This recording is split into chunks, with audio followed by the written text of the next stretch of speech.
Talking about musicians and cool things and stuff. It's the Holly and Josh Show.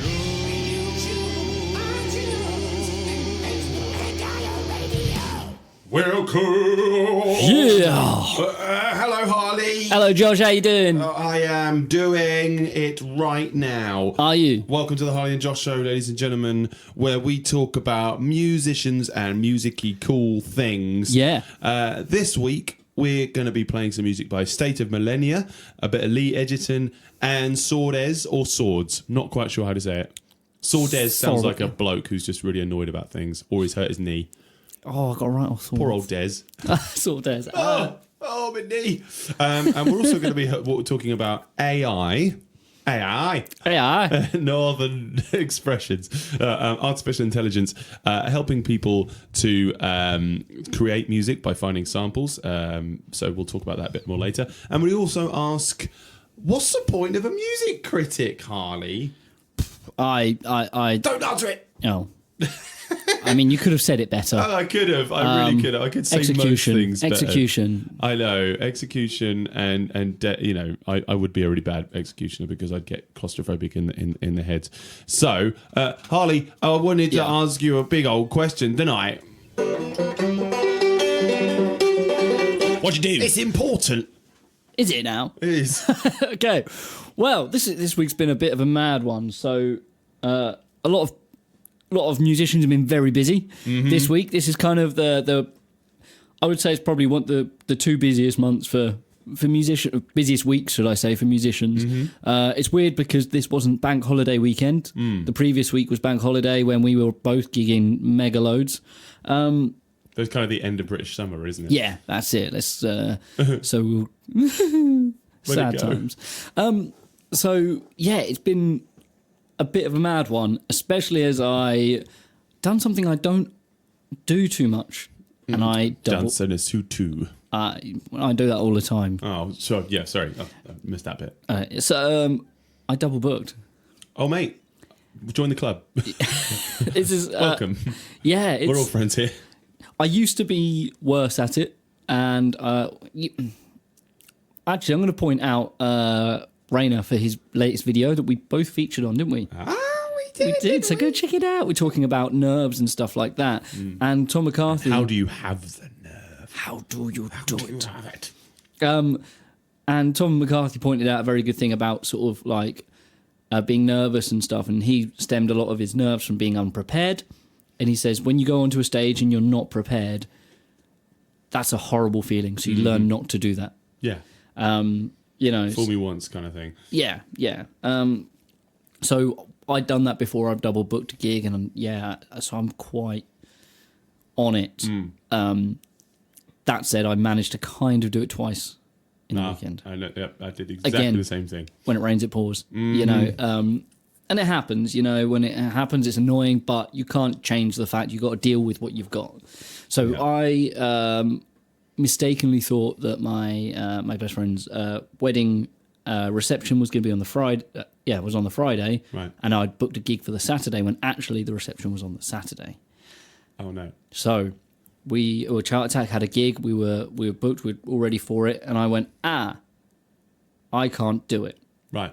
Now, I don't like cancelling gigs. If I have to cancel a pub gig or something like that, I do. But this was done under contract. We talk about contracts. It's very good to have a contract. I didn't want to get in any trouble by breaking said contract, you know.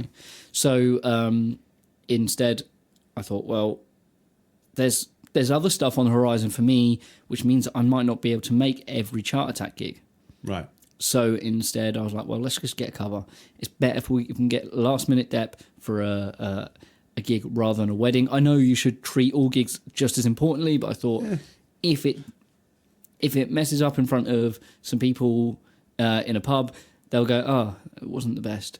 Whereas if you mess up on someone's big day, that's not good. Yeah, I think it depends on your conscience, really, isn't it? Yeah. It's, you know, I think people won't remember it. Yeah. At a wedding, there's going to be a lot of photographic evidence. Oh yes, you know. That's not Harley. Who's that? Well, no, Harley was getting married. Yeah.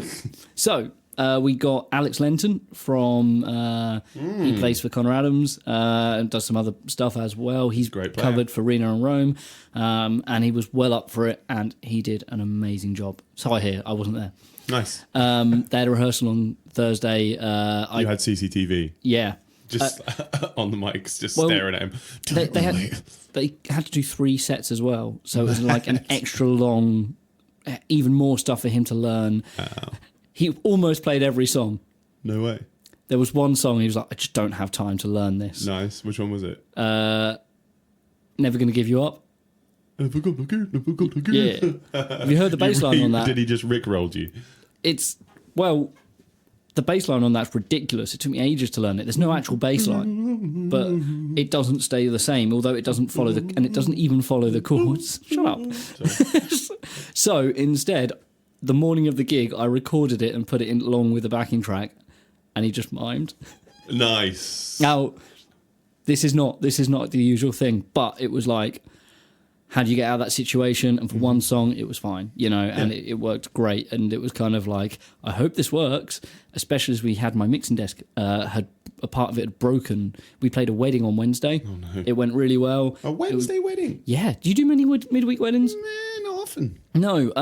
They happen, but not often. A lot of my photographer friends say they're becoming a lot more of a common thing. For cheaper to hire the venue. A lot, like you're talking half the price. Wow. Wow. We do a deal with Chart Attack that we do a cut price for off-season and midweek gigs. Good point. Just to kind of fill out the midweek dates, because if you can do 3 gigs in a week, that's really good. And you're playing in a band, and you're making a full-time wage out of playing in a band. It's always good fun. Do you let people know that beforehand? Is it like on your website or something like this? That's all dealt with the agency. Right, When we signed up with Tailored, they said, look, a lot of bands do us like cut price for midweek shows and stuff. It's not always a lot, but they know that people who are booking a wedding midweek is because they can't afford to spend 3 times as much for that same wedding during the weekend.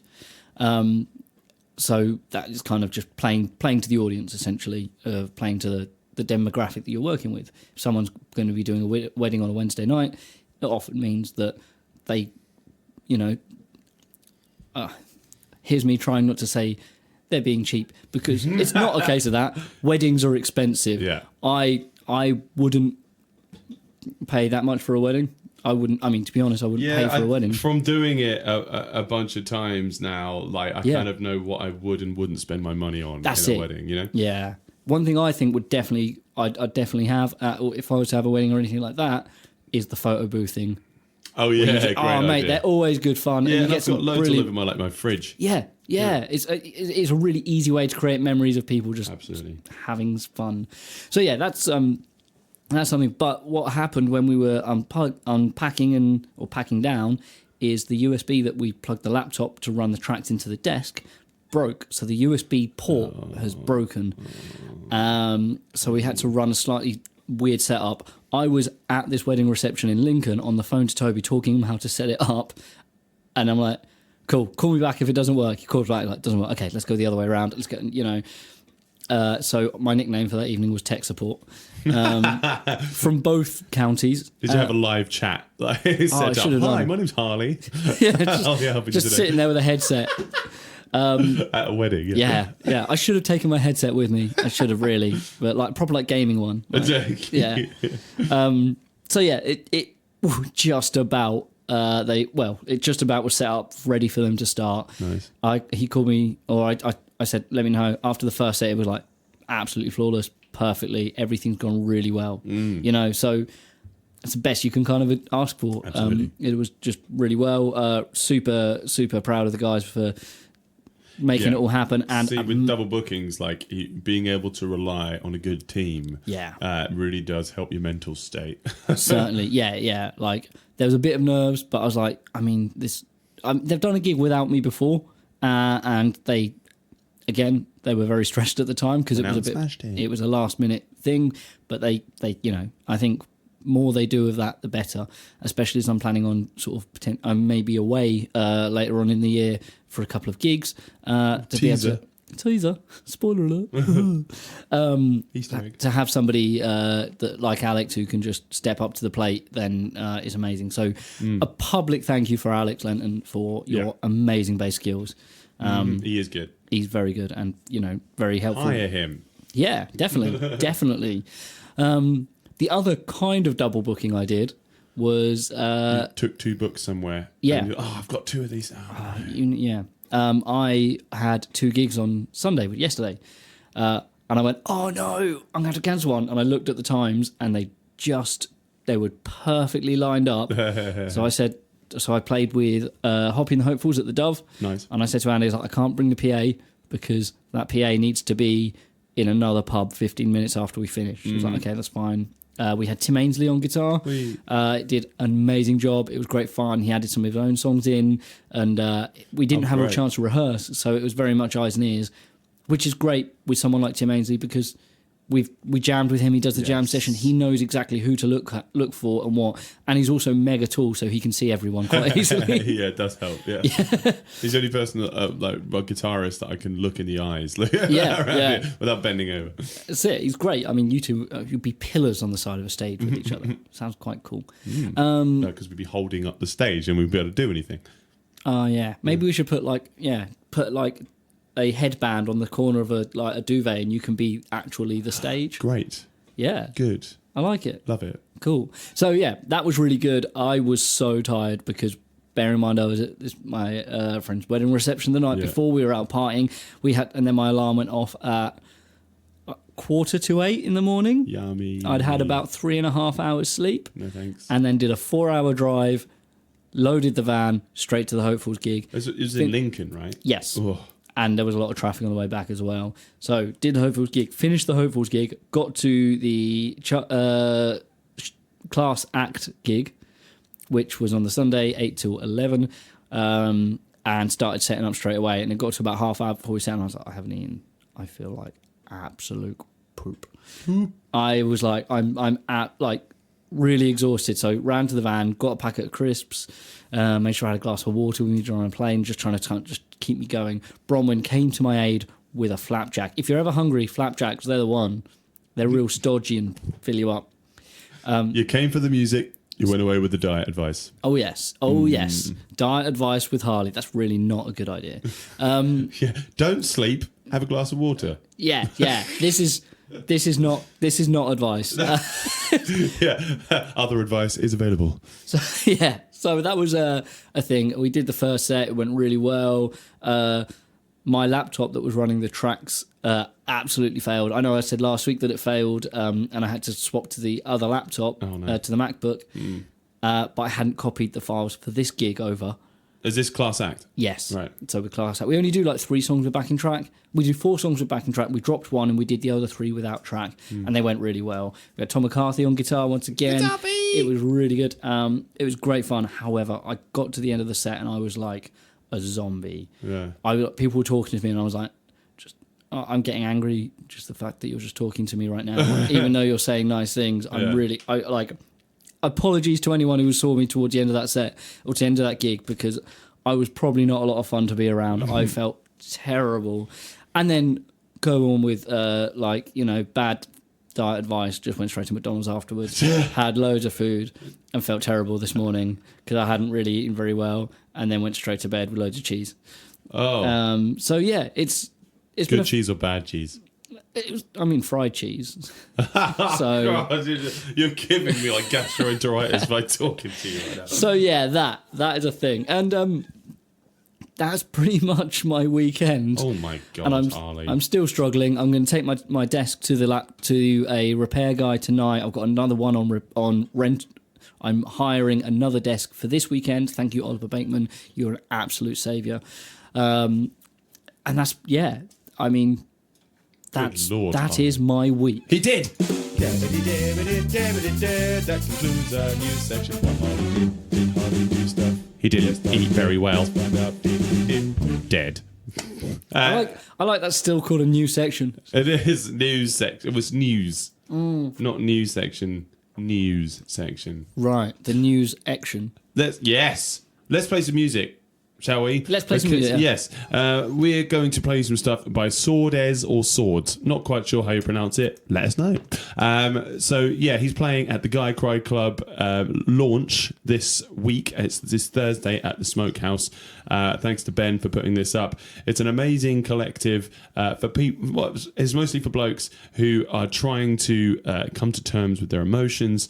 People that aren't, super up with the traditional masculine thing that you're supposed to conform to, but have also got a creative side and they want to express themselves. It's got some great music playing all night by Swords. This was a track that I absolutely adore from him. It's got Jay Dilla vibes.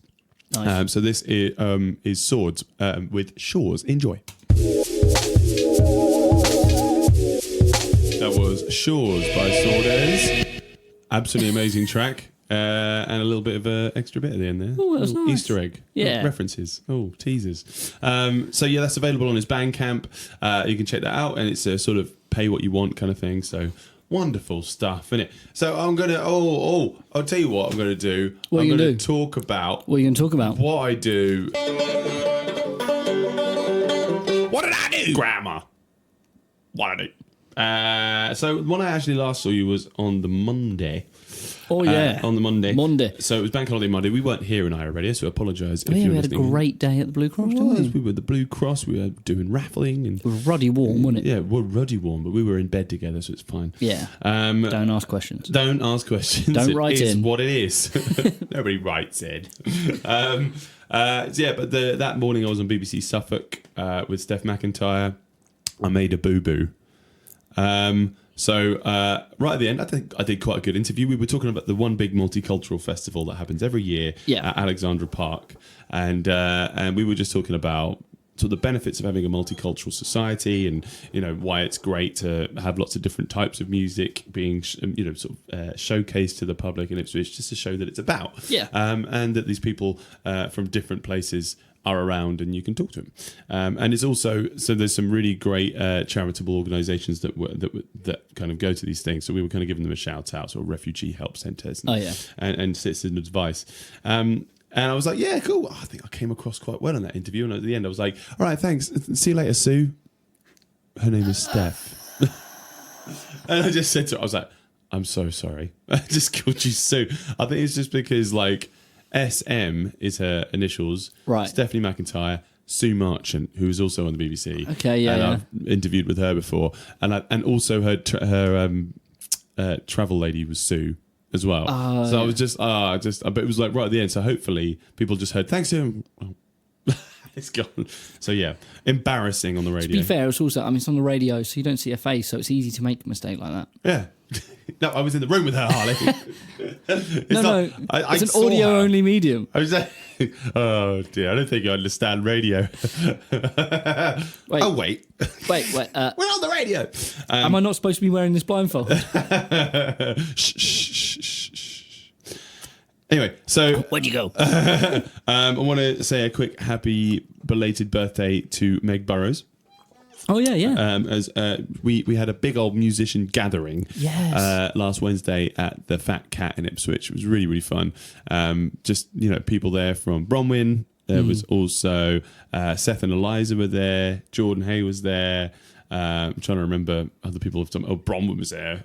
Have I already said Bronwyn? You did say Bronwyn, but she's... of course, did I say Bronwyn? I'm sorry. I'm sorry. Your Bronwyn impression is much better than Josh's impression. My Bronwyn impression of me. Bronwyn did a Harley impression the other day. What was it? Well, I phoned Raina. Yes, pretty much. Yeah, great. No, I phoned up Raina. No, it wasn't. I was with Raina. We phoned up Tubbs about something on that. We were going to the shop during rehearsal, and she phoned, and I was on the phone. She's like, hey, it's Tubbs. And okay. So she picked up the phone, and he was like, "Oh, mate," and she went, "All right, yeah, all right, yeah, all right." And Toby was like, Kevin and Perry. Toby was like, "I know you're not Harley, but I don't know who you are." So yeah, good. Anyway, sorry. Happy birthday, Meg. Happy birthday. So yeah, thanks very much for everything you do. I'm actually going to be performing for her this Thursday at Waterstones.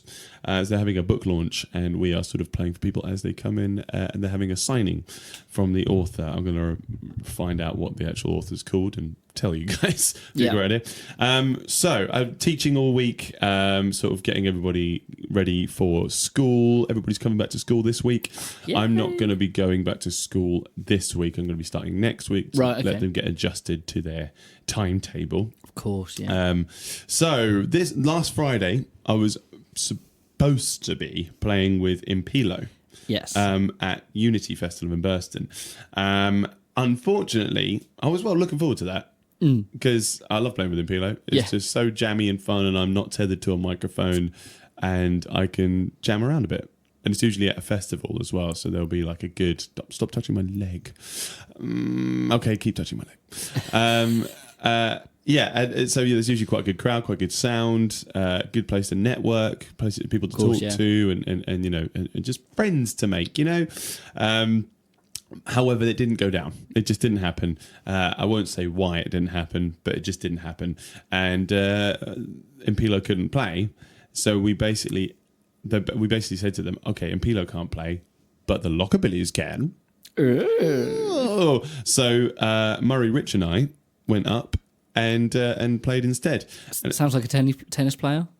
Murray, Rich, and I. 15 love. But that was a good point.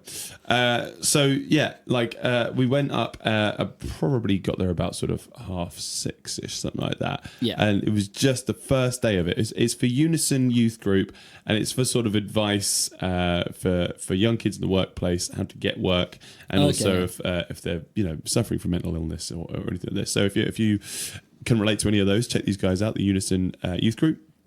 It was in the same location as WoW Festival, and we played there last year.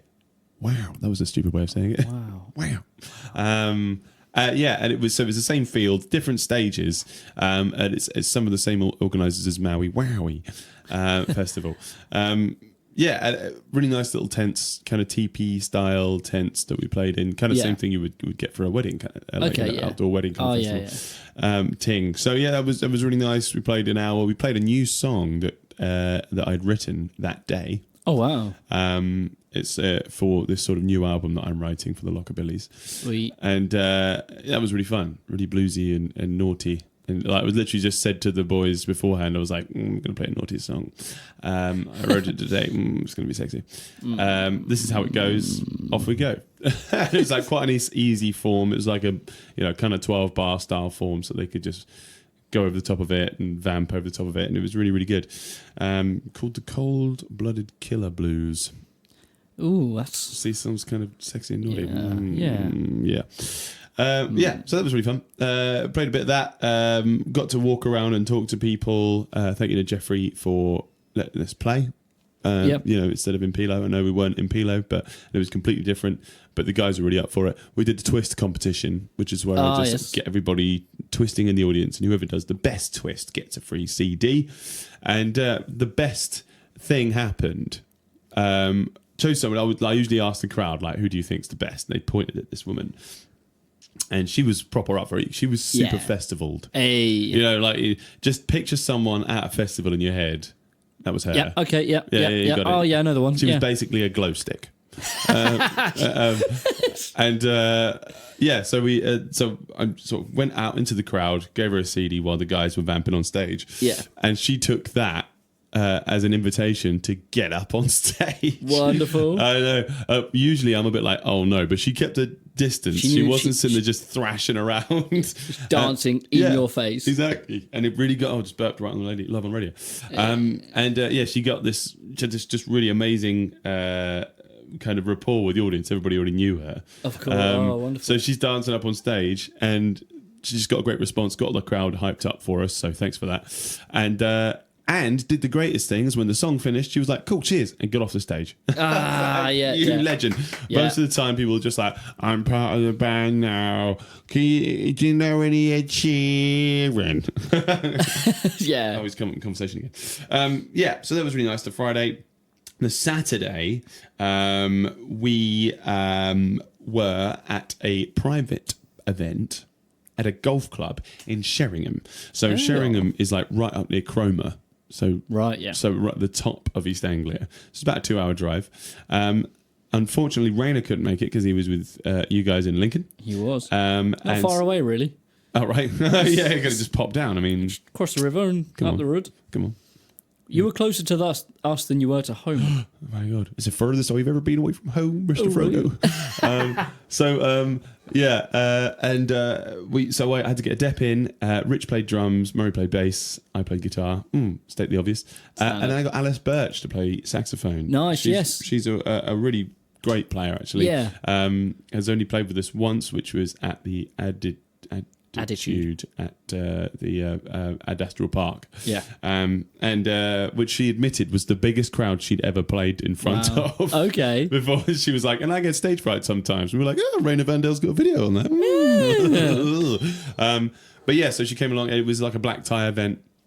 Really good, sort of a charity ball for raising monies. So yeah, did a really good job with that. I think they raised a couple grand, which is nice. It was all very swanky. Very nice little golf club indeed. There's steam trains around there as well. It's a really pretty little town. And my nan's taken me there before. We walked around the town a bit. There was just two guys on an upright piano and a little tiny drum kit they had set up kind of permanently in the back garden of this pub. Oh, wow. I've got to find out, it was kind of like the Lobster or something.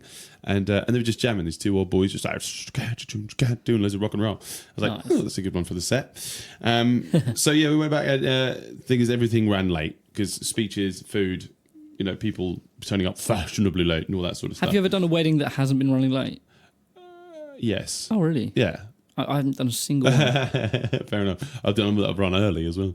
You're like, get on stage. All right. Okay. All right, show off. That's what I do. So everything ran late. So we basically did, and we do 2 1-hour sets. So we do 1 hour, then a half an hour break, then another hour. Yeah. But because everything was running late, we just did 2 hours straight. Okay. Which we don't usually do because it's knackering. Oh God, yeah. But you see like people like Foo Fighters, Slipknot, they all do that like a 2-hour set straight, and you're kind of like, really? When you're watching it, you're like, Christ, I'm knackered. How are you doing this? But yeah, it went down really well. Nice. And luckily we didn't have to do the DJing as we were like hours and hours away, so we could pack down, and we did get back at like 2 a.m. Yeah. But so then got very small amount of sleep, but still more than 3 hours because that's unhealthy, Harley. Yep.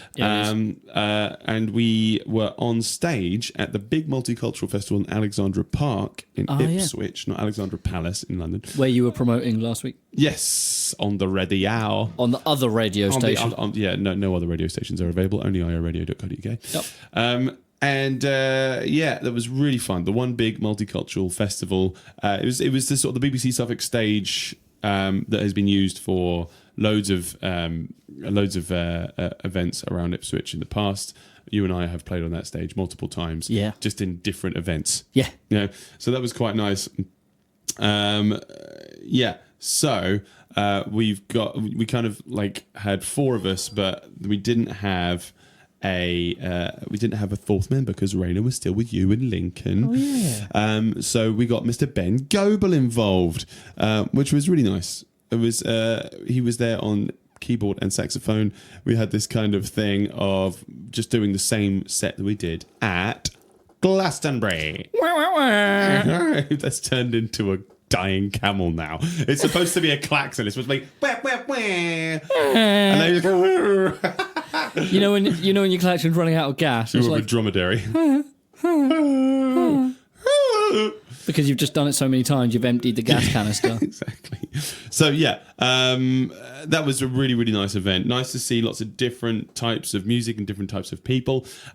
We were preceded by a band called Last Orders, a sort of jazz outfit. A perfect band to finish. Right? But they started the... Oh, yeah. Preceded. Words. Exactly right. So this is like welcome to the festival. This is Last Orders. Like what? We played after them. They did a good job. Just before we went on stage, poor old Ben Goebel's keyboard stand broke, and we were all sitting there trying to frantically fix it. But thanks to Last Orders, they let us use their keyboard stand. So it was like right during their last song. They were doing Watermelon Man, Herbie Hancock. Nice, good tune. And then we were succeeded by Noorjahan, Shilpi and Afro Zulo. Zulu. Say that 3 times quickly. Yeah, no, I won't. Noor Jahan Shilpi were kind of like Indian Bollywood. There's some Bollywood dancers as well, some 3 young kids. I remember only one of their names because he was called Joshua. Good name, buddy. Hey. So the stuff I've not seen before. Yeah. Really, really good. And Afro Zulu just blew my mind. 3 guys in like tribal dress. They had like Nigerian accents and they just had drums. It was just drums, right? But they were amazing dancers and they were such amazing public speakers. They would just get the crowd going. Full package. Yes, exactly. And they really got the like crowd participation on. There was sort of like, there would be these kind of like tribal chants that they would get you involved in. And it just felt natural. Yeah. Do you know what I mean? Like when those kind of these chants that you get everybody involved in, just clapping and just saying sort of a word in rhythm. Just it felt, I don't know. I was like going back to my roots, man. But from like Neanderthal roots, because I've got a big forehead. Anyway, that was my weekend. Finished it off by watching the new Dark Crystal on Netflix, which is magical. Is it good? Oh, I love it. So gonna shut up and play you Wait Up Madison. This is by State of Millenia. They're playing a headline show this weekend in Colchester. They are a young group, like sort of 16, 17 That's upwards. And I love them. Saw them supporting Pessimist a little while back. I want to give them a big shout out. Stick around for the gig list for when they're playing. See you in a bit. This is State of Millenia. It was in a parking lot at 3 a.m. Will AI revolutionize the way artists make music and find samples? LANDR says yes. This week on Music News. Sorry, I try to do my BBC voice, but I just sound like I'm forcing it. Thank you to State of Millenia for that one. Great tune. Like a proper breakdown on it. I mean, that's mad, isn't it? That was, Songs I like that. we were listening to about 10 or 12 years ago. That's it. I don't remember Chunk No Captain Chunk, all that stuff. That's it. I like the kind of I like that idea of like pop punk with the metal guitar sound. Yes, that's good. Just completely just change it. Anyway, so Montreal-based LANDR or LANDR, I don't quite LANDR. Let's call it that. Missing a vowel. Launched the world's first AI-powered mastering service back in 2014. We talked about this a little while back. It just basically allows musicians to master tracks instantly without the help of it's like an audio engineer. So mastering, really good for sort of getting the levels right for radio play and for online streaming services, but not everybody can afford that kind of stuff. So they just sort of upload it to something and an algorithm does it for them, and you pay like much less than you would for an actual proper engineer to do it. But still, it's best to play an audio engineer anyway. Always. So LANDR works with over 2.5 million artists, songwriters, composers, producers, engineers, and labels from 160 countries around the world, which is pretty big. Both established and emerging musicians use the company. LANDR has mastered over 12 million tracks and released about 20,000 tracks every month. It's been used by renowned artists and top labels like Atlantic Records and Interscope. Now, the firm is aiming to cause yet another major disruption with the launch of an AI-based sample recommendation service. Okay. Interesting, right? The first of its kind, it says LANDR, and one that will completely revolutionize the way artists make music.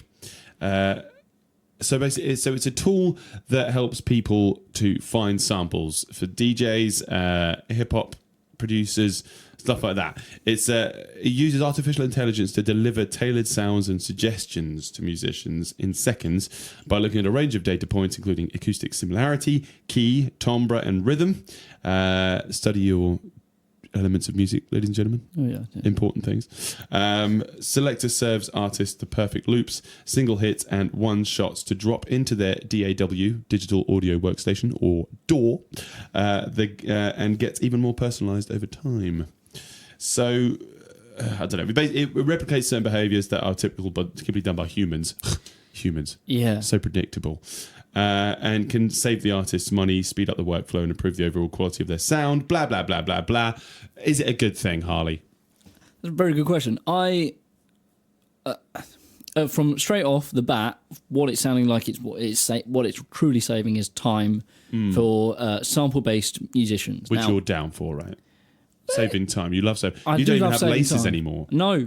Today you don't have laces. I don't even have fake laces today. No, you don't. I'm just bootsing it up, mate. Yeah, just shove your foot in there. Yeah. Anyway. So, like, if it's saving time, that, like, from a producer's point of view that does a lot of sample-based music now, the music production that I will do isn't going to be sample-based. It's going to be source-based. It's going to be recording an instrument. Catch up. Or using, or it's going to be using virtual instruments and stuff, which are technically sample-based. But then when you're talking to more the electronic music, which is where this is heading to, like, aiming for, that's when people go, well, I want this sound. I need to then find this sound. And I'm guessing, so what it's doing is it's looking at the music to then go, this is the sound you want to fit in this mix. What you'll end up doing is something that everyone does when you open up your phone, you type a word, and then you press the middle button on the suggested words, and it will just come up with a sentence. Now, I'm not saying it's probably slightly simpler than that, because you're not making it's not going to come up with words for you. It's just going to come up with sounds that fit and with rhythms that fit. So you'll end up with potentially more generic stuff, because for every gap you've got that needs to be filled with a particular space, the similar sounds will come up, and you won't end up with as much variation in sound and in music than what you would Sometimes it otherwise. just sound like nonsense. I mean, I just did some of that predictive text just then, and I just put, Harley was a great day. I wanna is a good. I like that. Shall I try one with you? Go on. Josh. I'm going to type Josh is. Yeah. Oh, great. Go on. No. Okay, this is exactly what I'm talking about. Josh is a great day, and I will be a bit of a bit of a bit of a bit of a bit. Which you knew that's a sample as a song. Well, Bit of a bit of a bit of a bit of a bit of a bit of a bit of a. There we go. Why is it a great day? As a person's name. I think it's based on what I've done before, and I always say it's a great day. Have a great day. Harley is a great day. Josh is a great day. Thank you. Or it's a great day. Hard day. It's a hard day's night. Josh day's night. That doesn't work so nice. Yeah, I don't know. So the way that I think about this, like, so I've written music using samples. I've written electronic music, hip hop, all these kind of different things, and I find the fun is in digging, digging. Have you ever done that when you're looking for samples and you find like that doesn't work here, but I'm going to keep that aside. Yeah, save that. Put it into a box of stuff for next week. Absolutely, and I think that will happen with this service. I've forgotten what it's called now. I've got to remember what the actual selector. Bowl selector. Gotta rewind. Yeah, I think you'll be able to do that still. It'll find you a sample and you'll be like, oh, that's all right, but not for this one, Yeah. But I think you'll find yourself with less options of things that are weird and a bit left field. Exactly. But yeah, I don't know. I think it's also going to be mobile friendly as well, and it lets artists find inspiration on the go and stay creative anywhere, which is it makes it a bit rushed. Yeah. It's like, if you're actually looking to make something good and something that you're proud of, don't rush it. Don't just smash it out. Yeah. Really take the time, look through different sources. It might just sort of suddenly like analyze your sort of listening habits or something, and just choose on that. But that's only what you're doing on your phone. It's not actually sitting there, listening to what's going on the radio that you really like, that you didn't suddenly click like on because it's on the radio. And it means these, it's a slight thing I've just thought about, is then these like AI based will influence pop culture. So then they'll make what potentially is currently a big thing and kind of localize it to being a bit more uniform. Yeah. And also, I mean, think about it. The more that they're sort of, these AI robotings, if they're like suggesting all this music to us, they're just making way for the eventual AI music takeover. Or just the overall takeover. I mean, they're reading us, man. It's a lot better to do work when you're listening to music robots are basically going to make us make the music that they're going to put on their iPod as they take over. Exactly. We're going to be just crammed in their hard drive. Just a quick one before we move on. Talking about samples, I've talked to you personally. I don't think I mentioned it on the radio. There's a new podcast I've been listening to called 20,000 Hertz. Ooh. Check it out. They did a whole episode on the Amen beat, which is a well-known sample that's been sampled in over 3,000 songs, known songs, Amen, as well brother. as and they did a whole documentary. They do it's all music-based documentaries, audio, podcast stuff. Yeah. And they did a whole thing on the arm, and it was so interesting because it goes through the history of how sampling became a thing. Good. And how then that particular sample became the go-to. yeah, the flagship of samples, yet the guy who wrote the song didn't get any royalties for it. No. So check that out if you're into that kind of thing. And the Winstons, I think they're called. Yes, The band. yeah. The Winstons. Anyway, the check it drummer out. was 16 at the time. was he really? So he laid that drum beat down. Wow. And he just basically created jungle and drum and bass. Anyway, Yeah. what do you guys think? Should there be Let us know. AI sample searching things? Let us know. Talk to Yeah. us. Oh, please be my friend.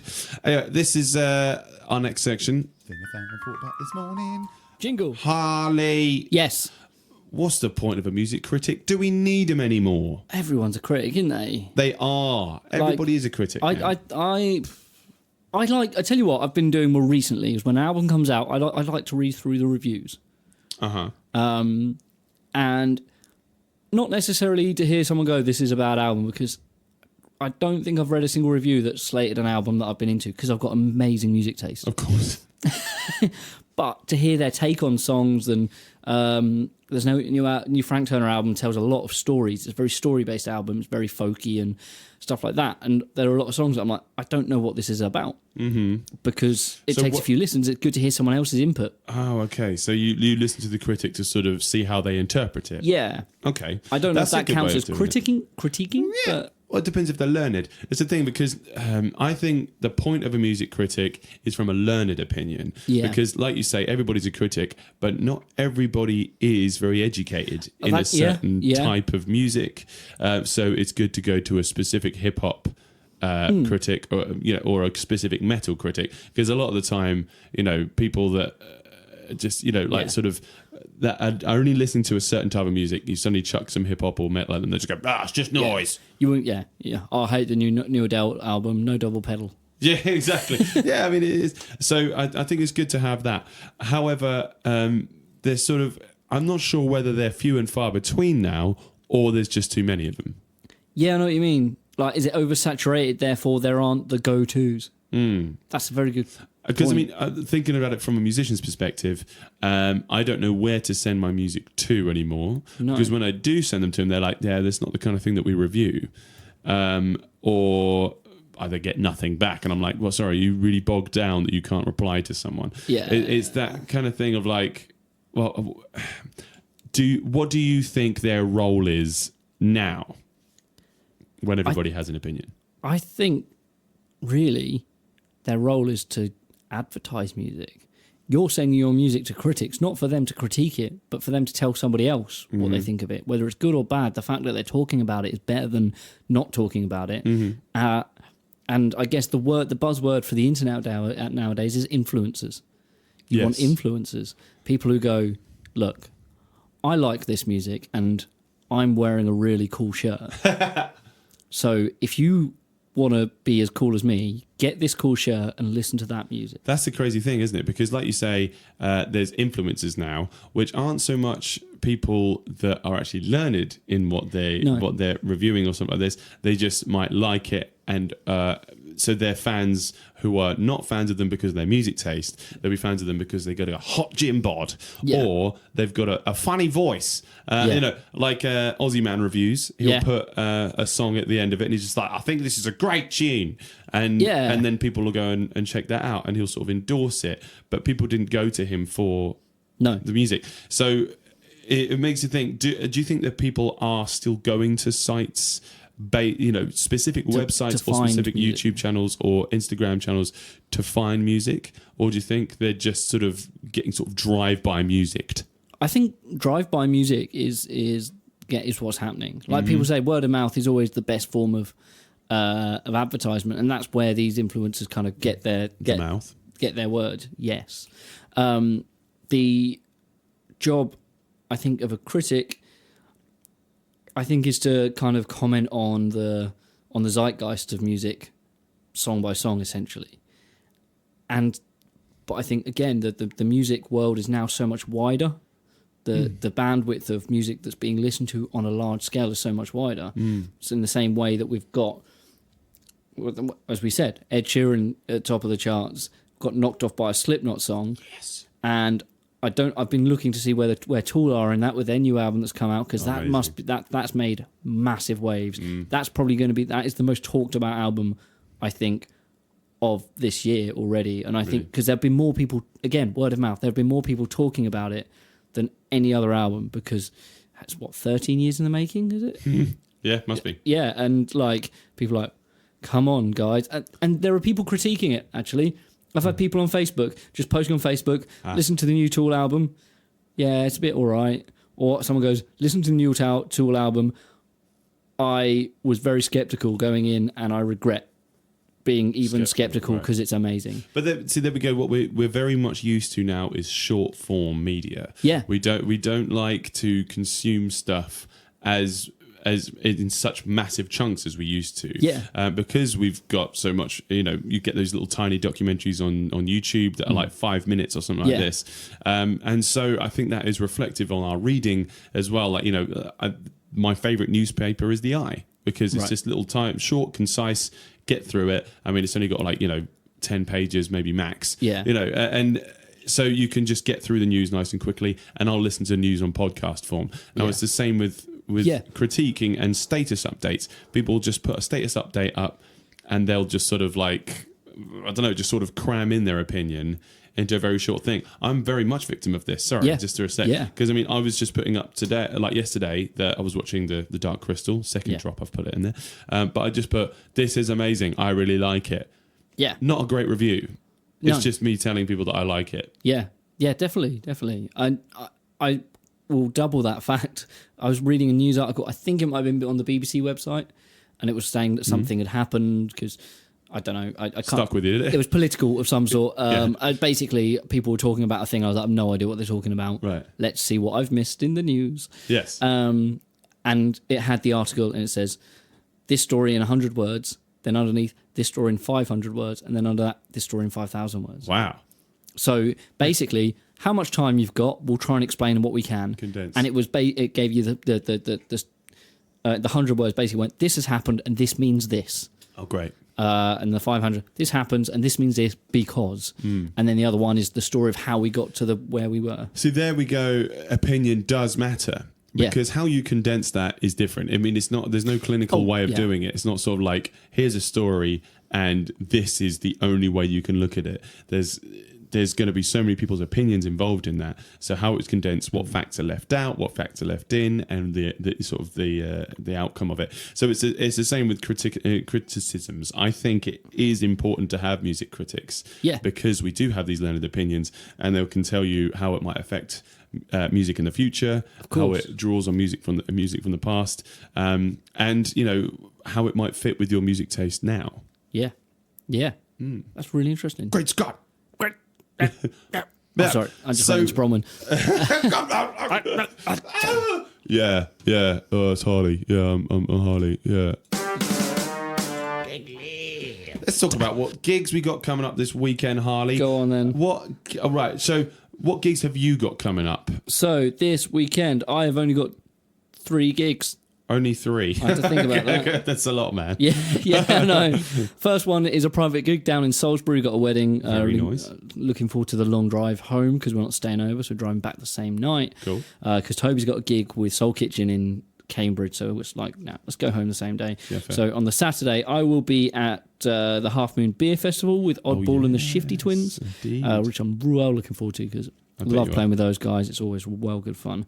And on the 8th, on the Sunday, I will be playing at the Shamrock with the Hope. I'll be in the Hopefuls. Oh, nice. I've just written Hopefuls, and I've forgotten what the beginning of Hop. And it's good. So yeah, back with those guys again. Nice one, man. I mean, you're such a busy man, aren't you? Easy old boy. Okay, right. Let's get on to it. So this Thursday at 7:30, we've got the Guy Cry Club launch. That's the 5th of September from 7:30. That is including swords or Sordes or however you... I like Sordes. Sordes sounds better, doesn't it? Yeah. Sordes. It's got 2 R's. It sounds Spanish. But yeah, so if you like your kind of ambient electronica, check that out. Really, really good. Also, so you take the next one out. So yeah, What's next? we have Chris Asker. I don't know. Chris Asker and the Pukaji Players, which I think is a brilliant name, at the Brewers Arms in Ipswich, and that starts at 8 o'clock. That's across the road, so South Street. Well, near South Street. Check that out. Yes, I mean it's good to have the Little boy. little extra local things going on. Sorry for Lynn Bill. We've just made her burn her potatoes from her listening into the show today. So sorry, Lynn. September 6th on the Friday, we've got the Last Gunfighter. Got Rob Lewis. Rob Lewis stars as the Last Gunfighter. The Chestnut Horse in Great Finborough in Stone that's at 8 o'clock on Friday. He's got 2 gigs this weekend. Didn't catch the second one. It's on Saturday, and I can't remember where. So, fair. Rob, tell us where it is. Yeah, you go for the next one, boy. Yep, we have State of Millennia, as we've already played. Headline show at Three Wise Monkeys in Colchester, that one is. Again, Friday at 8 o'clock, with support from The Waterfalls and Orange. Yeah, Orange are great. Love them. That's a great little match-up, that. Yeah. September the 7th, which is the Saturday. I've been waiting for this one for a long time. Oh, man. I can't miss make this. it. Yeah, because I'm gigging myself as well. Oh, no. An evening of Alice in Chains performed by Spidervane.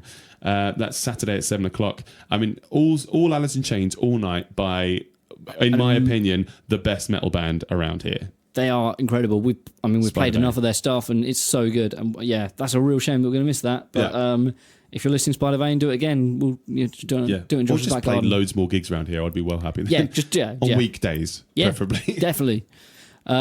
And then we have here, we've got the Half Moon Beer Festival, which is with Oddball and the Shifty Twins. Now, Double plug. That's a 3-day weekend, that. Is it? We've got, I can't remember the names of the other bands. Back Porch Band are playing. Oh, great. I can't remember. They're either doing the Friday or the Sunday. And there's another band, which I cannot remember because I'm a bad person.